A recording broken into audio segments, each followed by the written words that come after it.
السلام عليكم ورحمة الله وبركاته. أعوذ بالله من الشيطان الرجيم. بسم الله الرحمن الرحيم.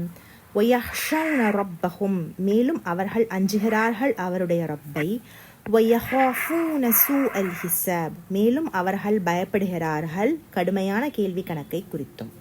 Okay, so இங்கே பயப்படுறது அஞ்சுறது அப்படின்றதுக்கு அல்லாஹ் சுப்ஹானஹு வ தஆலா 2 வினை சொற்களை பயன்படுத்துகிறான். 2 verbs are used. என்னது? யஹ்ஷவுன யஹாஃபூன. ஸோ இந்த ரெண்டுமே 2 விதமான வினை சொற்கள் அப்படின்னாலும் இந்த பயப்படுறது அஞ்சுறது எல்லாமே ஒன்று தானே அர்த்தத்தில் அப்படின்னு நம்ம சொல்கிறோம். ஆனாலும் சிறு வேறுபாடு இருக்குதுக்கு ரெண்டுக்கும். இன்ஷா அல்லாஹ் அது என்னன்றதை பார்க்கலாம். இப்போ யஹாஃபூன என்பது ஹாஃபிலிருந்து வருது. ஹாஃப யஹ்ஷவுன ஹஷியிலிருந்து வருது. ஜஸ்ட் எல்லாமே ஒரே இதுதான்.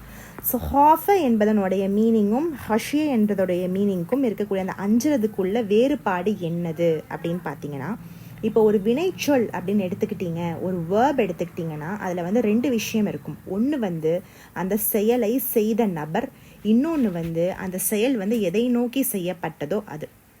ஓகே, ஃபார் எக்ஸாம்பிள் பார்த்தீங்கன்னா, இப்போ எழுதுறதுன்றது ஒரு செயல். யார் எழுதுறா? நீங்களா, நானா, இல்லை அவங்களா, அவளா, அந்த மாதிரி வரும் இல்லையா? இல்லை எப்படி சொல்கிறது, உங்களோட டேடி எழுதுனாங்களா, உங்கள் பையன் எழுதுனானா, இல்லை உங்கள் ஸ்பவுஸ் எழுதுனாங்களா? ஸோ யார் எழுதுனா? செயலை செய்தவர். மேலும் எதை எழுதினார்கள்? லெட்டரா, புக்கா, இல்லாட்டி நோட்ஸா? ஸோ என்னது? அப்போ இந்த 2 விஷயம் நம்ம இப்போ சொல்கிறோம். ஒரு செயல்னு வந்துருச்சுன்னா அந்த செயலை செய்தவர், மேலும் அந்த செயல் எதை அல்லது யாரை நோக்கி பாய்ந்தது. இந்த 2 விஷயம் உள்ளடக்கியதாக ஒரு செயல் இருக்கிறது. இப்போ ஹாஃபை எடுத்துக்கிட்டிங்கன்னா அந்த ஹாஃபில் வரக்கூடிய ஒரு விஷயம் அந்த பயம் என்பது எதை மோஸ்ட்லி நம்மளுக்கு குறிக்குது அப்படின்னா, அந்த யார் அஞ்சுகிறார்களோ அவர்களுடைய பலவீனத்தை இது குறிப்பதற்கு தான் ஹாஃபை வரும். ஃபார் எக்ஸாம்பிள், ஒரு விஷயத்தை பார்த்து நம்ம பயப்படுறோம் அப்படின்னா, ஒன்று நம்ம பலவீனமாக இருக்கணும், அல்லது நம்ம பயப்படக்கூடிய விஷயம் ரொம்ப ரொம்ப ஒரு மகத்துவம் மிக்கதாக இருக்க வேண்டும். அந்த கண்ணோட்டத்தில் பார்க்குறப்போ ஹாஃபை எதுக்கு வருதுன்னா, இது அந்த ஹாஃபை மெயினாக குறிப்பிட வேண்டிய விஷயம். அது எது யார் மேலே ஒரு சின்ன எம்ஃபசிஸோட, ஒரு உறுதியோட, ஒரு குறிப்பிட்ட அது சொல்லப்படுதுன்னா, அந்த பயம் என்ற அந்த செயலை செய்யக்கூடிய நபருடைய பலவீனத்தை அது மேற்கோளை காட்டி கூறுகிறது.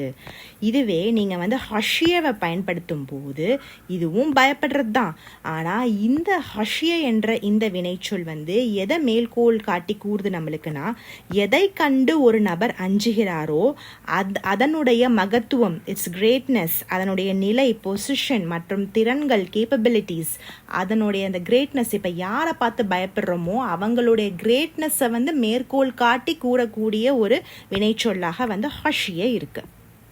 இப்போ இந்த எக்ஸ்பிளனேஷனை நீங்கள் மைண்டில் வச்சுட்டு இன்ஷா இந்த ஆயத்தை பாருங்கள். இந்த சூரா நம்பர் 16, ஓகே, சூரத்துன் நஹல்ல அல்லாஹ் சுப்ஹானஹு வ தஆலா 49th ஆயால மலக்குமார்களை பற்றி குறிப்பிடுகிறான். இப்போ மலக்குமார்கள் எப்படிப்பட்டவர்கள்? அவர்கள் திறன்படவர்கள். அவர்கள் அவர்களுக்கு இருக்கக்கூடிய திறனும் அவர்களுக்கு இருக்கக்கூடிய மகத்துவம் கொஞ்சம் அதிகம் தான், இல்லைன்னா அவங்க அந்த மாதிரியான ஒரு அல்லாஹ்வுடைய படைப்பு, கொஞ்சம் திறன் மிக்க அல்லாஹ்வுடைய படைப்பு மலக்குமார்கள். அந்த மலக்குமார்கள் என்ன பண்றாங்க பாருங்க. யஹாஃபூன ரப்பஹும் மின் ஃபௌகிஹிம், அவர்கள் அஞ்சுகிறார்கள் அவர்களுடைய ரப்பை, அவர்களுக்கு மேல் இருக்கக்கூடிய அவர்களுடைய ரப்பை. ஸோ இப்போ இங்கே யஹாஃபூன ஹாஃபை எதை குறிக்கும்? மோஸ்ட்லி இந்த பயம் இந்த ஹாஃபை பயன்படுத்தும் போது பயமானது எதை மேல்கோள் காட்டி கூறப்படுகிறது? அந்த செயல் அஞ்சுபவருடைய பலவீனம். அப்போ எவ்வளவு பெரிய படைப்பாலும் இருந்தாலுமே, எவ்வளோ பெரிய கிரேட் கிரியேஷனாக இருந்தாலுமே, யார் மலக்குகள், அவர்களுக்கு தெரியும். ரப்பை பார்க்குறப்போ அவங்க தன்னோட பலவீனத்தை, தனக்கு மேலே இருக்கிற ரப்பை அவங்க அஞ்சுறப்போ தன்னோட பலவீனத்தால தான் அவங்க என்ன பண்ணுறாங்க? தன்னோட மேலே இருக்கக்கூடிய ரப்பை அஞ்சுறாங்க.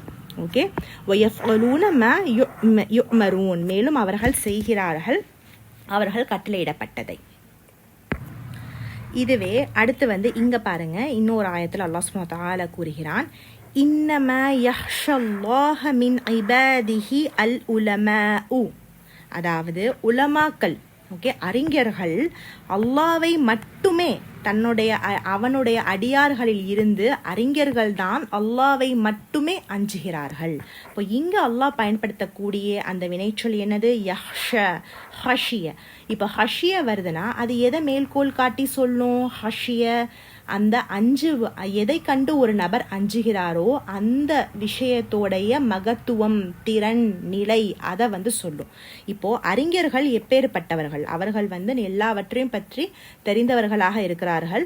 அப்ப அந்த அறிஞர்கள் அல்லாஹ்வுடைய அடியார்களில் இருந்து இருக்கக்கூடிய அறிஞர்களுக்கு தான் உண்மையான இல்ம் இருக்கு. அந்த இல்ம் எதை சொல்லுது அவங்களுக்கு? உலகத்தில் இருக்கக்கூடிய எந்த ஒரு விஷயமும் பயம் என்பது உலகம் சார்ந்த விஷயங்களுக்கு அது பொருந்தாது, நம்ம பயப்பட தேவையில்லை. நிஜமான பயத்திற்கு உரியவன் யார்?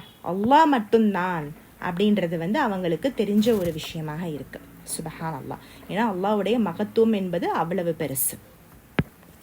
அல்ஹம்துலில்லாஹ். இந்த மாதிரி உங்களுக்கு குர்ஆனில் டீப்பான மீனிங் புரிஞ்சுக்கணும் அப்படின்னா இன்ஷா அல்லாஹ் வாங்க நம்ம அரபிக் கிராமர் படிக்கலாம். ஹிக்மா அரபிக் அகாடமி சகோதரிகளுக்கு மட்டும் பிரத்யேகமாக தமிழ் துருசுல் லுகத்துல் அரபியா மதீனா அரபிக் டெக்ஸ்ட் புக்ஸ் கற்றுக் கொடுக்குறோம். இன்ஷா அல்லாஹ் ஜாயின் பண்ணுங்கள்.